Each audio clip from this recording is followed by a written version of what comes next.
আমি এখানে গরুর মাংসগুলি খুব ভালো করে গরম পানি দিয়ে এইভাবে ভিজিয়ে রেখেছি যেন খুব ভালো করে ভিজে যায় এবং ময়লা সব বেরিয়ে আসে। তো আজকে আপনাদের সাথে খুবই মজাদার এই দম বিরিয়ানির রেসিপিটা শেয়ার করব। বন্ধুরা, যারা আপনাদের দম বিরিয়ানি রান্না করতে সমস্যা, আশা করি আমার এই ভিডিওটা দেখে অবশ্যই কেউ হতাশ হবেন না, সবাই বানিয়ে ফেলতে পারবেন খুব ইজি। তো এই তো এখানে আমি নিয়েছি পেঁয়াজ, টমেটো আর কাঁচামরিচ ফালি। তো বন্ধুরা, রেসিপিটি বানানো শুরু করা যাক। তো আমি এখানে প্রথমে এইভাবে ব্লেন্ডার করে নেব, সব কিছু একসাথে করে নেব আর সাথে দেব কিছু বাদাম।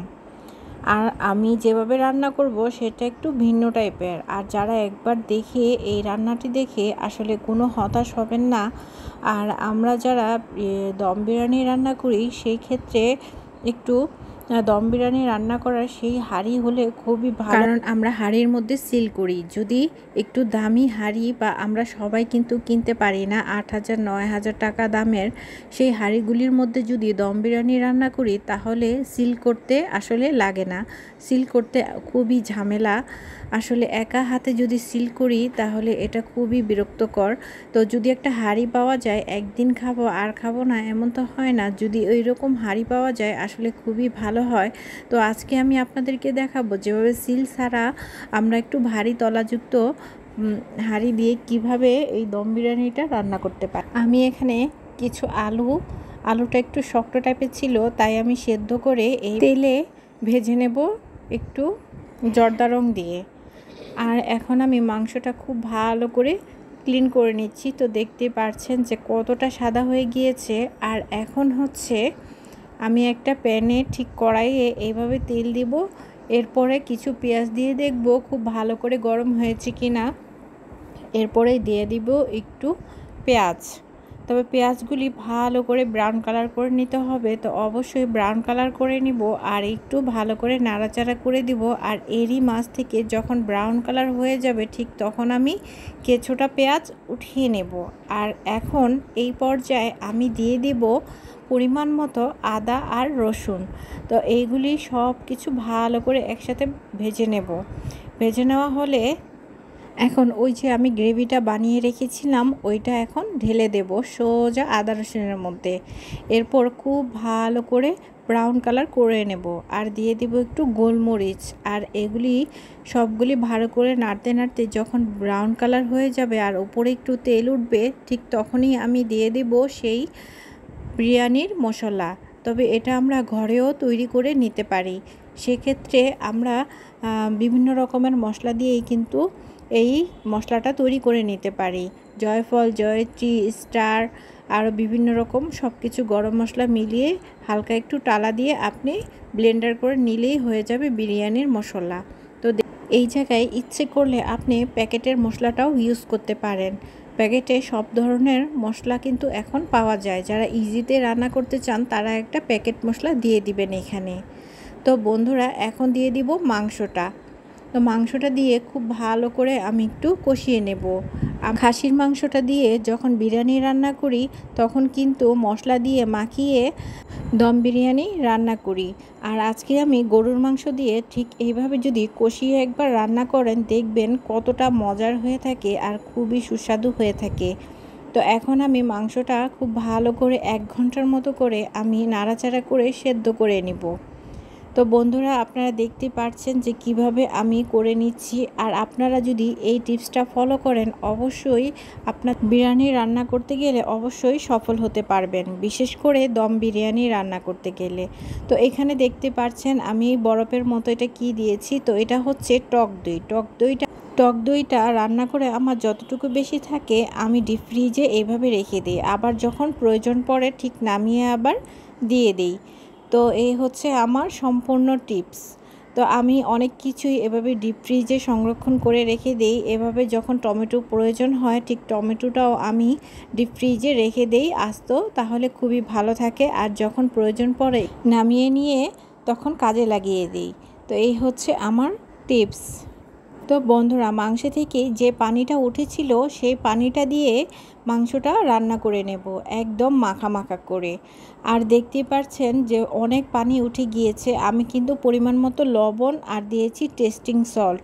আসলে টেস্টিং সল্টটা দিলে কি হয়, বাইরের খাবারের যে স্বাদ ওই স্বাদটা আসল পাওয়া যায়। তো এই জন্যই টেস্টিং সল্টটা দেওয়া। আর এখন আমি নিয়েছি দুধ, সেই সাথে নিয়েছি কেওড়া জল আর দিয়েছি 1 চিমটি জর্দা রং। আর এখন জর্দা রঙের সাথে কেওড়া জলটা খুব ভালো করে মিক্সড করে নিব ঠিক এইভাবে। আর দুধের সাথে আমি দিয়ে দিব আরও কিছু উপকরণ। তো সেটা হচ্ছে গুঁড়ো দুধ মিক্সড করব আর হচ্ছে জাফরান মিক্সড করব। এই দুইটা একসাথে করে আমি কিছুক্ষণ দুধের মধ্যে জাফরান ভিজিয়ে রেখে দিব। তো বন্ধুরা, মাংসটা কিন্তু আমার অনেকটাই হয়ে আসছে। তো এইভাবে নেড়েচেড়ে একটু ঢাকা দিয়ে দিয়ে রান্না করে নেব। আর এখন দিব কিছু কাঁচামরিচ, আস্ত কাঁচামরিচ। এইভাবে দিলে আর টেস্টটাই অন্যরকম হয়ে আসে।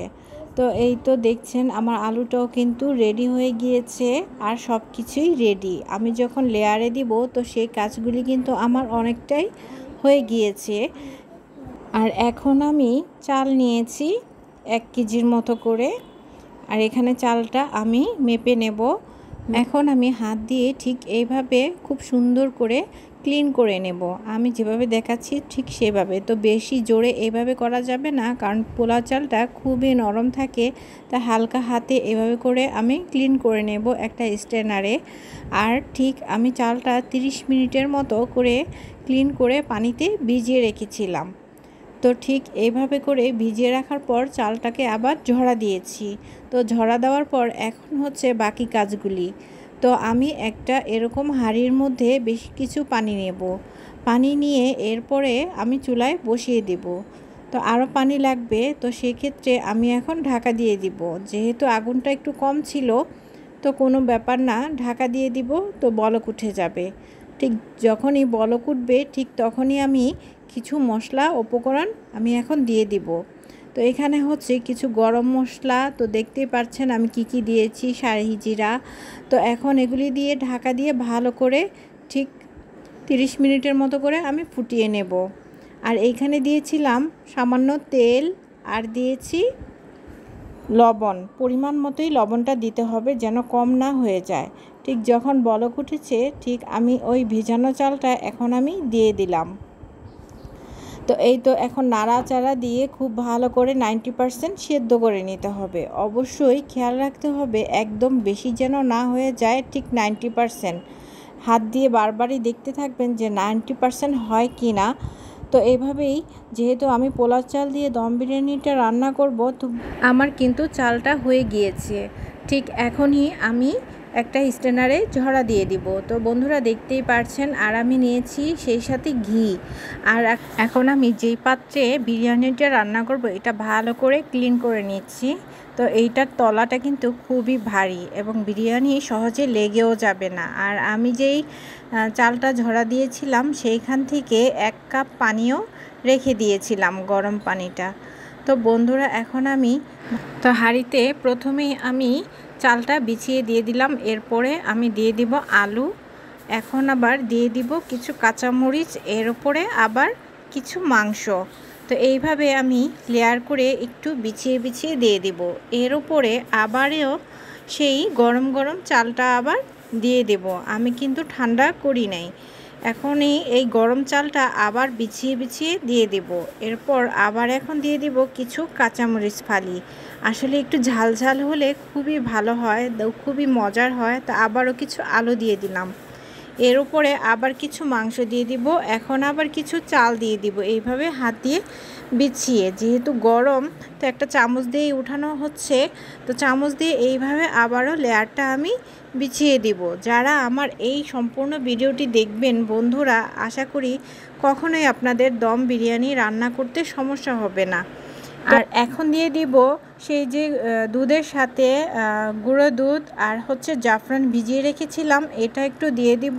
আর দিয়ে দিব চালের যে পানিটা ছিল সেই পানিটা আমি দিয়ে দিব 1 কাপের মতো করে। আর ওপরে দিয়ে দিব পেঁয়াজ বেরেস্তা। আর এখন দিয়ে দিব কিছু কাঁচামরিচ, এইভাবে ওপরে দেব। আর হচ্ছে পরিমাণ মতো ঘি। মাংসে অনেকখানি তেল দেওয়া হয়েছে, সেই সাথে ঘিয়েরও কিন্তু পরিমাণ মতো দিতে হবে, তা না হলে ফ্লেভারটা ভালো আসবে না। আর এখন আমি দিয়ে দিচ্ছি সেই যে জর্দা রং আর হচ্ছে কেওড়া জল, এই দুইটা একসাথে মিক্সড করে রেখেছিলাম, এটা একটু ওপরে এইভাবে দিয়ে দেব। তো কিন্তু বন্ধুরা দেখতেও কিন্তু অনেক সুন্দর লাগছে, খারাপ লাগছে না। তো এখন হচ্ছে আমি ঢাকা দিয়ে ঠিক 1 ঘন্টার মতো ভারী কিছু দিয়ে রেখে দেব। তো সেটা হচ্ছে তাওয়াটা প্রথমে 10 মিনিট পুরো হাই হিটে গরম করে নিব। এরপর আর এই হাঁড়িটা বসিয়ে আর 10 মিনিট কিছু জাল করে এরপর মৃদু আঁচ করে ঠিক 1 ঘন্টার মতো রেখে দেব। তো বন্ধুরা আমরা অপেক্ষা করছি, আর এরই মাঝে কিছু সালাদ আমি কেটে নেব।